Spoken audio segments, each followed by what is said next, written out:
Gouverneur militaire, lieutenant-général Luboya a fustigé les comportements de certains compatriotes mal intentionnés qui ne respectent pas les hommes en uniforme. Quand nous disons à la population, surtout les politiciens, surtout comme j'ai toujours parlé de la surconfiance, des gens qui parlent des choses qu'ils ne connaissent pas. C'est ça justement, c'est de ça qu'il s'agit. Nos militaires se battent chaque jour. Les militaires là-bas, ils sont toujours en défensive. Non, maintenant vous avez la preuve qu'ils se battent. Et ils meurent. Mais ils vont vers l'ennemi, ils sont morts comment? L'autorité provinciale les appelle au changement car l'armée mérite le respect, quelles que soient les circonstances. J'ai toujours dit que pour une nation, il y a deux choses qu'on respecte. C'est l'église et l'armée. J'ai toujours insisté.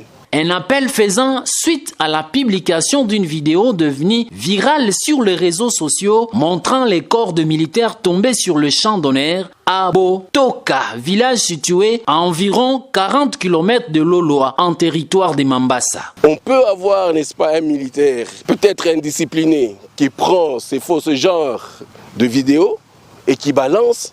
Et je vous demande, il ne faut jamais publier des choses comme ça parce que c'est secret. Ça arrive tout le temps. C'est pas seulement ici chez nous au Congo. Cependant, le commandant des opérations militaires en Ituri a félicité ces hommes avant d'appeler les commandants de grandes unités à assurer la discipline militaire. Je demande aux commandants tactiques, ceux-là qui sont sur terrain, de contrôler leurs hommes. C'est vrai, ils étaient en opération, mais il faut faire très attention. Quand les militaires sont en opération, ils ne sont pas autorisés à avoir des téléphones ou je sais pas moi, où ils prennent des images et les balancent à qui veut ou n'importe où, n'importe quand.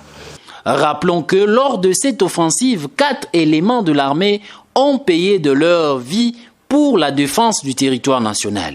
Il s'agit du caporal Kato, soldat du première classe Washa Uketi, adjudant-chef Juma Pili et du major Kennedy Muzinga de la garde aux républicains dont le corps ont été ramenés à Kinshasa pour les honneurs dignes à l'auteur de services rendus à la nation congolaise.